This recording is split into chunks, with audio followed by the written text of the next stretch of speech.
हाँ, तो डे 2 में आज एनपीओ के ऊपर फिर डिस्कस करने वाले थे। कल तक हम लोगों ने काफ़ी कुछ इसके बारे में समझ लिया था और ये अच्छी तरह से जान लिया था कि एनपीओ है क्या और इसके अकाउंट किस तरीके के हैं। तो न्यूमेरिकल लगाने से पहले उसके एक एक जो भी उसके आइटम्स हैं उसको हम अच्छी तरह से डिस्कस कर लेना चाहेंगे ताकि फिर कभी कोई प्रॉब्लम ना हो। तो बच्चों, सबसे पहले 11th क्लास में एक चीज़ तो क्लियर कर दी गई थी कि रिसिप्ट दो प्रकार के हैं और एक्सपेंडिचर भी दो प्रकार के हैं। एक रिसिप्ट है रेवेन्यू रिसिप्ट और कैपिटल रिसिप्ट। रेवेन्यू रिसिप्ट वो रिसिप्ट है जिसको हम प्रॉफिट एंड लॉस के क्रेडिट साइड में दिखाया करते थे और कैपिटल रिसिप्ट वो रिसिप्ट था जिसको हम लोग बैलेंस शीट की लायबिलिटी में दिखाया करते थे। रेवेन्यू रिसिप्ट जो किसी प्रकार का एसेट क्रिएट नहीं करते और ना किसी प्रकार की लायबिलिटी क्रिएट कर रहे हैं, वो हो गया हमारा रेवेन्यू रिसिप्ट। कैपिटल रिसिप्ट एक ऐसा रिसिप्ट जो हमारे लिए लायबिलिटी क्रिएट कर रहा है या एसेट को डिक्रीज कर रहा है। देखो बच्चों, ये कंसेप्ट इस टॉपिक को समझने के लिए बहुत ज़रूरी है। वो क्यों ज़रूरी है? क्योंकि इसी के अभाव में जब ये बच्चा ये इन्फॉर्मेशन को नहीं जान रहा होता है तो उसको एडजस्टमेंट लगाना या ये डिसाइड करना कि किस चीज़ को मुझे बैलेंस शीट में ले जाना चाहिए और किस चीज़ को इनकम एंड एक्सपेंडिचर में या प्रॉफिट एंड लॉस अकाउंट में ले जाना चाहिए, उसके लिए बहुत ज़रूरी है कि हम यही क्यों ना समझ लें कि रिसिप्ट रेवेन्यू रिसिप्ट कौन से हैं और कैपिटल रिसिप्ट कौन से हैं। Revenue receipt income and expenditure account में जाएगा और कैपिटल रिसिप्ट बैलेंस शीट की लायबिलिटी में जाएगा। ये क्लियर हो चुका होगा। रेवेन्यू से ज़्यादा परेशान होने की ज़रूरत नहीं है क्योंकि रेवेन्यू के बारे में अधिकतर बच्चे, मैंने आप लोग 11th में बताया भी था, अधिकतर बच्चे दिमाग में यही कंसेप्ट रखते हैं कि anything whatever we receive is known as a receipt. चलो ये एक हद तक सही है, लेकिन यही इसकी मीनिंग नहीं है। और कैपिटल के बच्चों के बारे में यही होता है कि whatever we invest in a business is known as a capital. ठीक है, ये भी सही है, लेकिन यही सिर्फ इसकी मीनिंग नहीं है। यानी कि रेवेन्यू रिसिप्ट जब लग जाएगा, रेवेन्यू के साथ जब रिसिप्ट लग जाएगा तो रेवेन्यू का मीनिंग अलग हो जाएगा।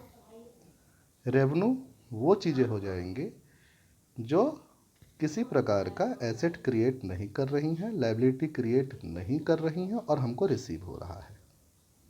और कैपिटल रिसिप्ट ऐसा कोई प्रकार की आपको जो अमाउंट रिसीव हो रही हो जिससे किसी प्रकार की लायबिलिटी बन जाती हो, लायबिलिटी मतलब रिस्पॉन्सिबल टू पे, या किसी प्रकार का एसेट हमारा डिक्रीज हो जाता हो, तो उसे कहते हैं कैपिटल रिसिप्ट।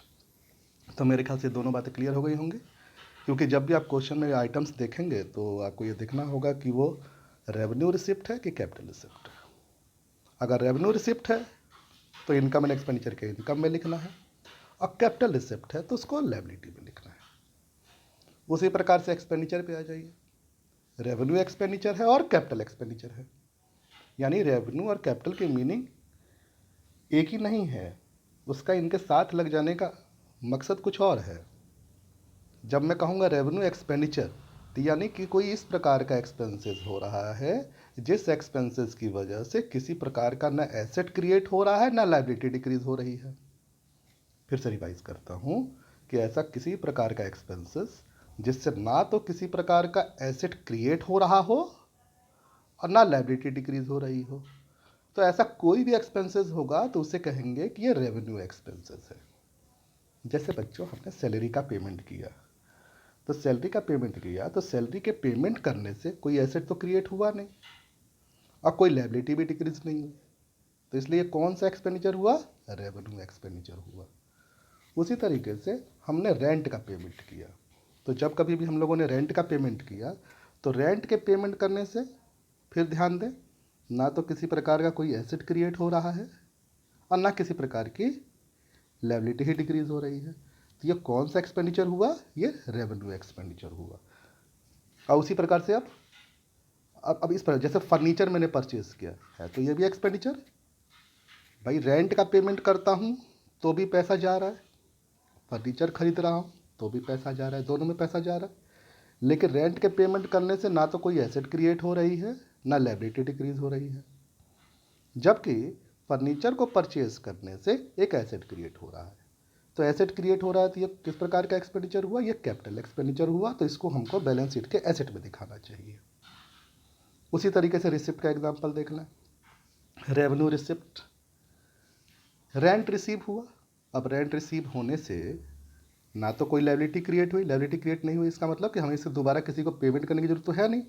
हमें आज मिल गया, वो हम यूज़ करेंगे, वापस तो करना नहीं है। मान लीजिए आपने लोन रिसीव किया होता तो पैसा उसमें भी आता, रेंट रिसीव कर रहे हो तो पैसा इसमें भी आ रहा है, लेकिन रेंट रिसीव कर रहे हो तो उसको वापस नहीं करना है, वो आप यूटिलाइज करेंगे, इसलिए वो रेवेन्यू रिसिप्ट है, क्योंकि उससे किसी प्रकार की कोई लायबिलिटी क्रिएट नहीं हो रही। लेकिन वैसे ही जब आप लोन रिसीव करते हो तो पैसा तो उसमें भी आ रहा है, लेकिन उस अमाउंट को फ्यूचर में हमें पेमेंट करना है, यानी कि उसको वापस करना है। तो वो क्या हो गया हमारे पास, वो कैपिटल रिसिप्ट हुआ। यानी कि रिसिप्ट दोनों है, रेवेन्यू रिसिप्ट और कैपिटल रिसिप्ट। यही बेटा एकदम ध्यान देने वाली चीज़ है। तो रेवेन्यू एक्सपेंडिचर और रेवेन्यू रिसिप्ट से तैयार होता है प्रॉफिट एंड लॉस ट्रेडिंग और इनकम एंड एक्सपेंडिचर अकाउंट। और कैपिटल रिसिप्ट और कैपिटल एक्सपेंडिचर से तैयार होता है हमारा बैलेंस शीट। यही एकदम बेस है, इसी पे अकाउंट को डेवलप किया जाता है। अगर इस चीज़ को अगर बढ़िया से समझ लिया जाए तो सारी चीज़ें एकदम क्लियर हो जाती हैं। अब एक एक करके आइटम्स को आगे लेके चलेंगे ताकि बहुत अच्छी तरीके से ये टॉपिक क्लियर हो। तो मेरे ख्याल से रेवेन्यू रिसिप्ट और कैपिटल रिसिप्ट, रेवेन्यू एक्सपेंडिचर और कैपिटल एक्सपेंडिचर, दोनों चीज़ें आपको क्लियर हो चुकी होंगी। मैं एक बार उसे फिर से रिवाइज करा देना चाहता हूँ। रेवेन्यू रिसिप्ट एक इस प्रकार का रिसिप्ट जिससे लायबिलिटी ना क्रिएट होती हो और ना एसेट डिक्रीज होता हो। और कैपिटल रिसिप्ट एक इस प्रकार का रिसिप्ट जिससे या तो लायबिलिटी इंक्रीज होती हो, यानी कोई ना कोई लायबिलिटी बन जाती हो, या एसेट डिक्रीज होता हो, तो उसे कहेंगे हम लोग कैपिटल रिसिप्ट। तो कैपिटल रिसिप्ट की जगह है बैलेंस शीट और रेवेन्यू रिसिप्ट की जगह है हमारे पास income and expenditure account non trading organisation में, और profit and loss trading account trading organisation में। तो दोनों के लिए बातें अच्छी तरह से समझ में आ चुकी होंगी। उसी तरीके से रेवेन्यू एक्सपेंडिचर है और कैपिटल एक्सपेंडिचर। रेवेन्यू एक्सपेंडिचर जो हमारे क्या क्रिएट करते हैं, जो एसेट क्रिएट नहीं करते और ना लायबिलिटी को डिक्रीज करते हैं। और कैपिटल एक्सपेंडिचर जो या तो एसेट को क्रिएट करते हैं या क्या करते हैं वो लोग, लायबिलिटी को डिक्रीज करते हैं। तो हमेशा इस चीज़ पे जब क्वेश्चन आता है तो क्वेश्चन पे हमको हर पॉइंट को जज करना पड़ता है। देखो बेटा, ये जो टॉपिक हम लोग पढ़े, ये टॉपिक है क्या, इसमें हमारे सामने ये चीज़ें लिखी होंगी रिसिप्ट या पेमेंट अकाउंट में, या कोई इन्फॉर्मेशन दी होगी, तो वहाँ पे जो स्टूडेंट है, जो भी कैंडिडेट है, वो एक जज की तरह है। वो जजमेंट करता है कि मुझे करना क्या चाहिए। यानी कि इस आइटम्स को हम लोग इनकम एंड एक्सपेंडिचर में भेजें या इसको बैलेंस शीट में भेजा जाए तो किस तरह भेजा जाए, इस चीज़ का जजमेंट करना पड़ता है। और लास्ट में जो आंसर आता है उससे हम लोग ये चेक करते हैं कि आपने जो जजमेंट किया है वो जजमेंट सही है कि नहीं। यानी कि कर क्या रहे हैं, आप क्लासीफाई कर रहे हो, आप उन चीज़ों को आप डिसाइड कर रहे हो कि अच्छा ये रेवेन्यू नेचर का है तो इनकम एंड एक्सपेंडिचर में भेज देते हैं, ये कैपिटल नेचर का है तो बैलेंस शीट में भेज देते हैं। यही एक मुख्य बेस है और आपको यहीं पे जजमेंट करना है। जो क्वेश्चन है वो है क्या, वो आपको चेक किया जा रहा है कि आप उस बेस को जानते हैं जिस पे आप जजमेंट कर पाएंगे। तो यही बच्चे इसके लिए एक बेस था। अब इसी चीज़ को हम लोग हर चीज़ पे एप्लीकेबल करेंगे, ठीक है। तो आज टॉपिक उठाते हैं, मेरे ख्याल से ये revenue receipt, capital receipt, revenue expenditure और कैपिटल एक्सपेंडिचर अच्छी तरह आप लोग समझ चुके होंगे और इसको जानना बहुत ज़रूरी था। आप जब तक फ्यूचर में कभी भी बच्चों अगर अकाउंट पढ़ो तो इन चीज़ों को ज़रूर जानो, अकाउंट का बेस है ये। आप लोग यहाँ पे क्लासीफाई कर रहे हो, किस चीज़ को कहाँ भेजना है, इस चीज़ की आप जजमेंट कर रहे हो।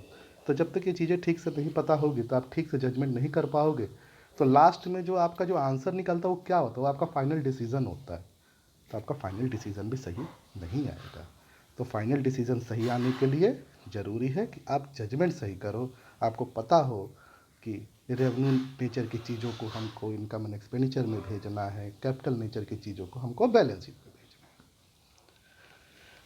है। अब इन चीज़ों को अगर हम अच्छी तरह से जब जान गए हैं, क्योंकि इस चीज़ को जानने के लिए आप कितनी भी मेहनत करें, 11वीं क्लास की किताबों को खोल के देखें, इसी पे ज़्यादा पहले फोकस करें, क्योंकि यदि आप इस पर पूरी तरीके से फोकस हो लेते हैं और इसको ठीक से अगर कर लेते हैं तो फिर आगे कुछ भी नहीं है, फिर आपको जजमेंट करते हुए चलना है। मतलब यही बेस है, यही सब कुछ है हर चीज़ के लिए।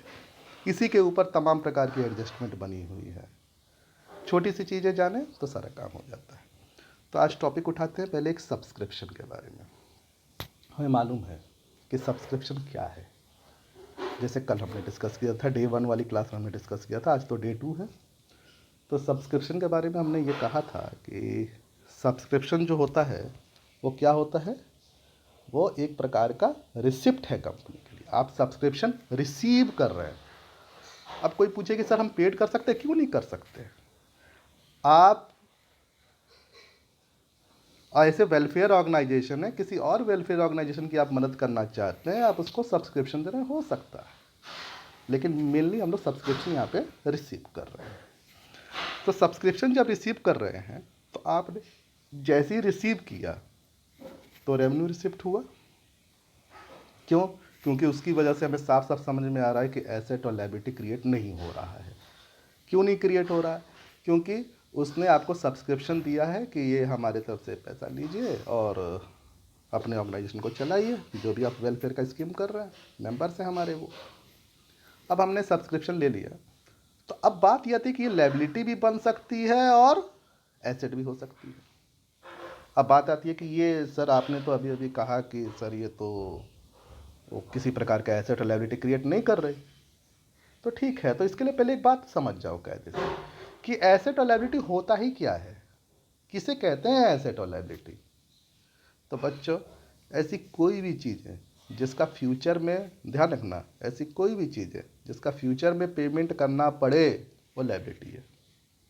और ऐसी कोई भी चीज़ है जिससे फ्यूचर में हमको कोई इनकम हो सकती है वो एसेट है।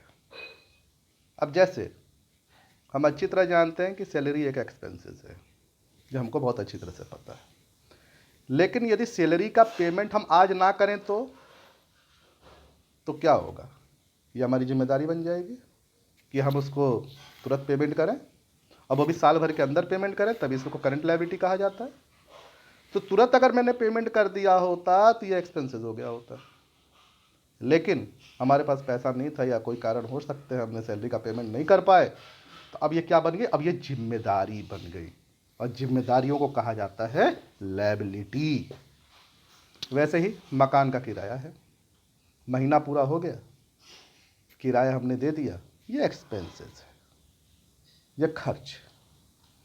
लेकिन किसी कारणवश हम पेमेंट नहीं कर पाए या पेमेंट करना कोई प्रॉब्लम आई कंपनी को, तो पेमेंट करने की प्रॉब्लम आ गई तो आपने उसकी सर्विसेज तो यूटिलाइज कर ली हैं, वो तो ड्यू हो चुका है और आपने उसका पेमेंट किया ही नहीं है, तो वो क्या बन गई? आपकी जिम्मेदारी बन गई, यानी कि लायबिलिटी हो गई, यानी कि रिस्पॉन्सिबिलिटी टू पे, पेमेंट करने की रिस्पॉन्सिबिलिटी। तो आपने देखा कि एक एक्सपेंसेस था, लेकिन वो रेवेन्यू नेचर का था। वो कैपिटल नेचर का कब बन गया? वो कैपिटल नेचर का तब बन गया या तो उसको पेमेंट नहीं किया गया, तो पेमेंट ना करने की वजह से वो क्या बन गया? लायबिलिटी बन गई। अब कैपिटल नेचर की चीज़ें लायबिलिटी भी हो सकती हैं और एसेट भी हो सकती हैं, क्योंकि मैंने आपको कैपिटल रिसिप्ट या कैपिटल एक्सपेंडिचर में एक बातें बताई कि ये एसेट और लायबिलिटी को प्रभावित करती है। एसेट को प्रभावित करती हैं तो एसेट साइड में जाएंगी, लायबिलिटी को अफेक्ट करती हैं तो लायबिलिटी साइड में जाएगी। एकदम सीधा सा कंसेप्ट है। कैपिटल का मतलब ये दिमाग में नहीं बिठाना है कि वो लायबिलिटी ही होती है। अरे वो तो कैपिटल जो इन्वेस्ट होती है वो ना लायबिलिटी में आप डाल रहे हो, और उसका एक दूसरा हिस्सा आप एसेट में भी दिखा रहे हो। जैसे हमने बिजनेस में कैश लगाया तो cash account debit to capital, capital liability में और कैश कहाँ? एसेट में। वैसे ही जब आपने कहा कि मैंने बिजनेस में फर्नीचर लगाया, furniture account debit to capital, furniture asset में और कैपिटल लायबिलिटी में। इसका मतलब क्या हुआ कि कैपिटल नेचर की चीज़ें जरूरी नहीं कि लायबिलिटी में रहेंगी, वो एसेट और लायबिलिटी किसी में भी जा सकती हैं। अब कोई भी चीज़ें, अब जैसे एग्जांपल सुनो, एसेट और लायबिलिटी की जो मैंने आपको डेफिनेशन बताई थी कि लायबिलिटी वो होगी जिसका रिस्पॉन्सिबिलिटी टू पे, फ्यूचर में पेमेंट करना है हमको, और एसेट वो होगा जिससे फ्यूचर में हमको पैसा मिल सकता है। ये एकदम अच्छी तरह क्लियर हो गया। अब आगे सुनो, हम लेके चलते हैं सैलरी के बारे में लेके चल रहे थे। सैलरी का आपने जैसे ही पेमेंट नहीं किया तो ये एक्सपेंसेस क्या हो गए हमारे पास, ये लायबिलिटी बन गई। लेकिन क्यों लायबिलिटी बन गई, क्योंकि अभी आपने नहीं पेमेंट किया तो आपको फ्यूचर में पेमेंट करना है, यानी कि ये हो गया रिस्पॉन्सिबिलिटी टू पे। लेकिन उसी सैलरी को यदि मैं एडवांस में पेमेंट कर दूं, यानी कि उसको प्री पेड कर दूं, तब तो ये लायबिलिटी तो है नहीं। ये लायबिलिटी क्यों नहीं है, क्योंकि फ्यूचर में पेमेंट करने की जरूरत ही नहीं है। यानी कि ऐसी कोई भी चीज़ जिसको फ्यूचर में पेमेंट करने की रिस्पॉन्सिबिलिटी क्रिएट होती हो, सेंस होता हो कि ना इसको पेमेंट करना है, कोई हमें बाइंड कर रहा है, तब तो लायबिलिटी है। लेकिन अगर मैं सैलरी को फ्यूचर के लिए पेमेंट कर देता हूँ, 4-5 महीने के लिए आगे पेमेंट के लिए कर दे रहा हूँ, यानी कि कर देता हूँ उसको मैं प्रीपेड, यानी कि प्रीपेड एक्सपेंसेस हो गया। सैलरी एक एक्सपेंसेस है, एडवांस में आगे के लिए मैंने पेमेंट कर दिया, तो क्या हुआ, अब इस एक्सपेंसेस का बेनिफिट मुझको कब मिल रहा है, फ्यूचर में मिल रहा है। तो क्या हो गया, मेरा ये एसेट हो गया। यानी एसेट और लायबिलिटी दोनों का रिलेशन फ्यूचर से है। फ्यूचर में पेमेंट करना है, लायबिलिटी है। फ्यूचर में बेनिफिट मिल रहा है, फ्यूचर में हमको उससे इनकम प्राप्त हो सकता है, तो एसेट है। सीधा सा कंसेप्ट। करंट में पेमेंट करता हूं, करंट में इनकम रिसीव कर रहा हूं, फ्यूचर से कोई मतलब नहीं है उसको, तो दोनों रेवेन्यू है। फ्यूचर में पेमेंट करने की जिम्मेदारी हो गई है, लायबिलिटी है। फ्यूचर में उससे कोई इनकम मिलेगी या फ्यूचर में उससे कोई बेनिफिट होने वाला है, तो एसेट। तो अब उसी सैलरी के बारे में ध्यान दो। सैलरी का मैंने तुरंत पेमेंट किया, टाइम हुआ पेमेंट कर दिया, तो क्या है वो, एक्सपेंसेस है। क्यों, क्योंकि इसका फ्यूचर से कोई मतलब नहीं। जब मैंने सैलरी का पेमेंट नहीं किया, यानी कि आउटस्टैंडिंग सैलरी बन गई, तो फिर क्या हो गया, ये इसका पेमेंट करने की जिम्मेदारी कब हो गई, फ्यूचर में। तो क्या बन गया, लायबिलिटी हो गई। मैंने इसका एडवांस में पेमेंट कर दिया, यानी कि आगे का मैंने पेमेंट कर दिया है, तो इसका बेनिफिट मुझे कब मिल रहा है, फ्यूचर में, इसलिए ये एसेट हो गया। यानी कि एसेट और लायबिलिटी का संबंध फ्यूचर से है। करंट में तो ये पोजीशन बता देते हैं कि आपको फ्यूचर में कितना आपको पेमेंट करना है, फ्यूचर में कितना आपको फ़ायदा हो रहा है, यानी कि आपको किस किस चीज़ का बेनिफिट मिल रहा है। बोलो, बात क्लियर हो गया आप लोग को। यानी कि एसेट और लायबिलिटी दोनों चीज़ों का संबंध किस चीज़ से है, दोनों का संबंध फ्यूचर में होने वाले इनकम का फ्यूचर में पेमेंट करने वाली रिस्पॉन्सिबिलिटी से है। उसी को एसेट और लायबिलिटी कहा जाता है, जो एक एक बड़े छोटी सी चीज़ से क्रिएट करके आपको दिखा दी। वैसे ही जरा एक इनकम के ऊपर लेके देख लेते हैं। जैसे हमने रेंट रिसीव किया, तो आपने तुरंत रेंट रिसीव कर लिया, तो रेंट रिसीव कर लिया या आपने हमने तुरंत तुरंत करंट में रिसीव किया है, तो ये मेरी क्या हो गई, इनकम हो गई, यानी कि रेवेन्यू इनकम है। रेवेन्यू का मतलब तुरंत से है, जो अभी होगा। हमने रेंट रिसीव नहीं हुआ, जिसे रिसीव करना था उसने कहा फ्यूचर में दूंगा, तो बात आ गई फ्यूचर में देगा वो, यानी एक्रूड हो गया, हमको नहीं मिला वो, यानी फिर इसका संबंध किससे हो गया, फ्यूचर से हो गया। तो फ्यूचर में फिर देखिए आपकी पोजीशन क्या है, कि आपको उस समय रिसीव करना है कि पेमेंट करना है। तो पता चलता है कि हमको तो रिसीव करना है, इसने अभी मुझको नहीं दिया तो फ्यूचर में पैसा देगा ये, तो फ्यूचर में रिसीव करना है, तो क्या हो गया, एसेट हो गया। वैसे ही अगर एडवांस रेंट रिसीव हो जाता, यानी कि 4-5 महीने आगे का उसने मुझको दे दिया, तो भाई रिसीव तो हुआ है, क्लियर है। लेकिन फ्यूचर में वो अपने पैसे को मांग सकता है, यानी जब तक उसकी डेट पूरी नहीं हो जाती तब तक के लिए वो लायबिलिटी है, क्योंकि कभी भी आपके ऊपर ये रिस्पॉन्सिबिलिटी है, वो पैसा आपसे मांगा जा सकता है, यानी वो लायबिलिटी हो गई। तो इनकम में भी आपने देख लिया कि यदि एडवांस इनकम है तो क्या है वो, लायबिलिटी। अगर प्रीपेड यानी एडवांस, अगर मान लीजिए एक्रूड इनकम है, यानी कि हमें रिसीव नहीं हुआ है, तो क्या है वो, एसेट है। और इनकम यदि रिसीव हो चुकी है तो क्या है वो, रेवेन्यू है। तीनों बातें क्लियर हो गई। वैसे एक्सपेंसेस में देख लो, अगर आउटस्टैंडिंग एक्सपेंसेस है, यानी किसी एक्सपेंसेस का पेमेंट नहीं हुआ है, तो क्या है, फ्यूचर में पेमेंट करना है, यानी कि वो लायबिलिटी है। अगर आउटस्टैंडिंग, अगर एडवांस एक्सपेंसेस पेमेंट कर रखा है मैंने, तो उसका बेनिफिट कब होगा, फ्यूचर में होगा, इसलिए वो मेरा क्या है, एसेट है। तो इस चीज़ को एकदम क्लियर रखना है। बोलो, ये बातें समझ में आ गई आप लोग को। तो यानी कि एक्सपेंसेस, तीन चीज़ें बन रही है उसके साथ, एक्सपेंसेस, रेवेन्यू एक्सपेंसेस हो सकता है, एक्सपेंसेस एसेट हो सकता है, एक्सपेंसेस लायबिलिटी हो सकती है। एक्सपेंसेस रेवेन्यू कब कब है? जब मैं करंट में रिसीव कर रहा हूँ। एक्सपेंसेस लायबिलिटी कब है? जब हम उसका पेमेंट नहीं कर रहे हैं। और एक्सपेंसेस एसेट कब है? जब हमने उसका पहले ही पेमेंट कर दिया। ये 3 बातें समझ में आ गई। वैसे ही इनकम के ऊपर आ जाओ। इनकम मैंने रिसीव कर लिया है, ये रेवेन्यू रिसिप्ट है। इनकम रिसीव नहीं हुई है, टाइम हो चुका है, उसने कहा बाद में देंगे पैसा, या पार्टी कह रही है कि बाद में पेमेंट करेंगे, यदि बाद में वो पैसा देगी हमको, तो यानी कि फ्यूचर में पैसा मिलने वाला है, यानी अभी हमको मिला नहीं है, तो कौन सी रिसिप्ट हो गई? ये कैपिटल रिसिप्ट है, यानी कि एसेट में जाएगा। तीसरी बात, हमको पहले ही पैसा मिल गया है, यानी एडवांस में इनकम हमने रिसीव कर ली है, तो क्या हो गई? ये लायबिलिटी हो गई, क्योंकि वो कभी भी अपना पैसा हमको मांग सकता है। ऐसा आप बिल्कुल ऐसा ना समझिए कि किसी कंपनी को पैसा कोई अगर एडवांस में मिल गया है तो पैसा उसका हो गया, ऐसा कभी नहीं है बेटा। ये कंपनियों का मामला है। आप कभी भी ध्यान रखें, कोई आपको एडवांस में इनकम दे जाता है तो बेटा जब तक उसका काम नहीं हो जाता तब तक वो इनकम एक लायबिलिटी है, तब तक वो आपकी कमाई हुई रकम नहीं है। आपकी इनकम सिर्फ वही है जो ऑर्गेनाइजेशन अर्न करता है। एडवांस में कोई आपको पैसा दे गया है, आपने तब तक अर्न नहीं किया है जब तक जिस काम के लिए दिया गया वो काम पूरा ना हो जाए। इस बात को आप ठीक से याद रखिए।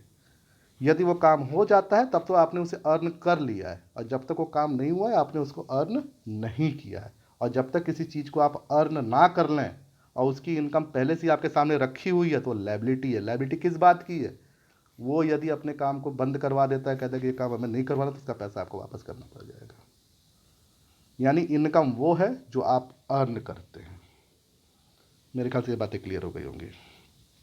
अब बात कर रहे थे सब्सक्रिप्शन के ऊपर।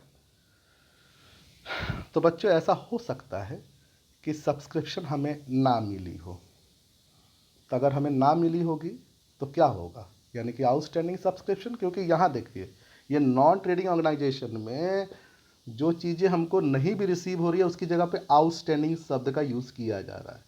और हमारे 11th क्लास के जो स्टूडेंट्स होते हैं वो इस बात के हैबिचुअल होते हैं कि आउटस्टैंडिंग सिर्फ एक्सपेंसेस के साथ यूज़ किया जाता है और बाकी चीज़ों के साथ एक्रूड यूज़ किया जा रहा था। लेकिन यहाँ पे ऐसा नहीं है। यहाँ पे मैक्सिमम क्वेश्चंस में जो मैं देखे चले आ रहा हूँ उसमें आउटस्टैंडिंग शब्द का ही प्रयोग हो रहा है, चाहे वो एक्सपेंसेस हो चाहे इनकम हो। तो बहुत ध्यान से हमको ये देखना है कि ये किसके साथ प्रयोग किया गया है, इनकम के साथ या एक्सपेंसेस के साथ। इनकम के साथ प्रयोग किया गया आउटस्टैंडिंग, यानी कि वो एक्रूड है। ठीक है, तब ध्यान दीजिए। तो आउटस्टैंडिंग सब्सक्रिप्शन यानी कि ये क्या हो गई? ये इनकम है जो हमको मिली नहीं है, तो क्या बन गई? एसेट बन गई। फिर उसका से एडवांस सब्सक्रिप्शन, यानी कि ये कौन सी इनकम हुई? जो एडवांस में मिली है। तो एडवांस में मिल गई तो ये क्या हो गई? हमारी लायबिलिटी हो गई। बोलो, क्लियर हो गया आप लोग को?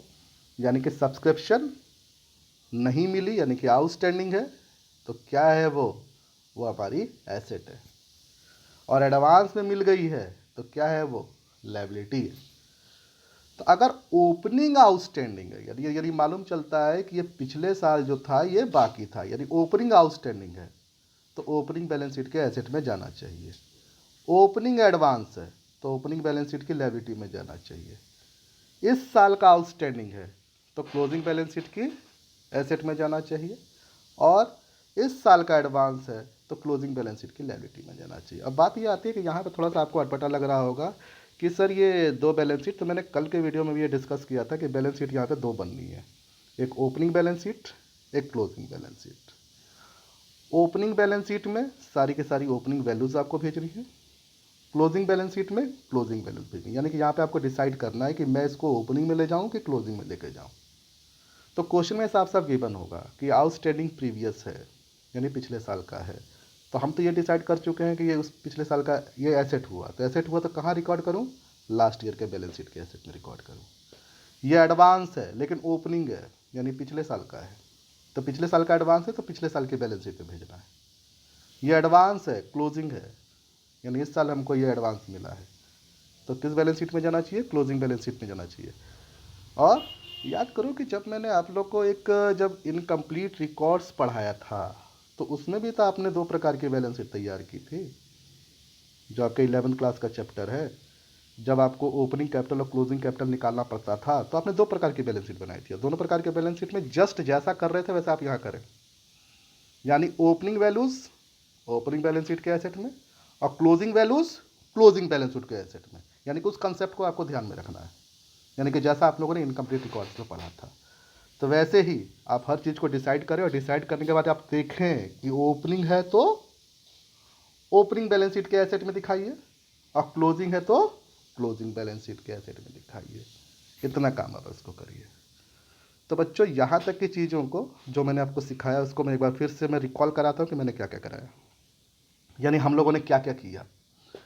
सबसे पहले हम लोगों ने ये समझने की कोशिश की कि रेवेन्यू रिसिप्ट और कैपिटल रिसिप्ट क्या होता है, रेवेन्यू एक्सपेंडिचर और कैपिटल एक्सपेंडिचर क्या होता है, और हमने ये जाना कि यही बेस है। इसको अगर जान जाएंगे तो ये घुमा घुमा के जो तरह तरह के फार्मूले बने हैं उनकी आवश्यकता नहीं है, और यदि आप इसको ठीक से समझ नहीं पाते तो आपको 75 प्रकार के फार्मूले याद करने पड़ जाएंगे जिसका कोई मतलब नहीं है। तो revenue receipt, capital receipt, revenue receipt की जगह इनकम और एक्सपेंडिचर की इनकम, कैपिटल रिसिप्ट की जगह बैलेंस शीट की लायबिलिटी, फिर रेवेन्यू एक्सपेंडिचर इसकी जगह इनकम और एक्सपेंडिचर का एक्सपेंडिचर, और कैपिटल एक्सपेंडिचर की जगह बैलेंस शीट का एसेट। और ओपनिंग और क्लोजिंग में कब जाएगा, ओपनिंग की वैल्यू होगी तो ओपनिंग के एसेट और लायबिलिटी में जाएंगी, और क्लोजिंग की वैल्यू होगी तो क्लोजिंग बैलेंस शीट के एसेट और लायबिलिटी में जाएंगी। तो इतनी बातों को पहले आप ध्यान दे लें, और फिर मैंने कुछ एग्जांपल्स बताए थे उसको भी ध्यान से समझ लें। इसके बाद से अब डे 3, आज डे 2 तक का इतना होगा। डे 3 के अंतर्गत हम लोग क्या करेंगे कि सब्सक्रिप्शन और 2-3 क्वेश्चंस जो होंगे वो लोग हम लोग बुक से सॉल्व करेंगे, और साथ के साथ सॉल्व करेंगे ताकि आपको ये कंसेप्ट क्लियर हो जाएगा। तो बच्चों आज इतना ही है, और आप जो है इसको एक बार रिवाइज़ करना है। आपको रिवाइज़ करने के साथ साथ बुक्स में जो ये दिए हुए हैं उसको एक बार पढ़ना है, और जो नहीं आता है उसको कमेंट सेक्शन में आपको डालना है। तो ठीक है, आज इतना आपको काम दिया जा रहा है, इसको आप रिवाइज़ करें, फिर आके आपको देखा जाता है। ठीक है बच्चों, थैंक यू।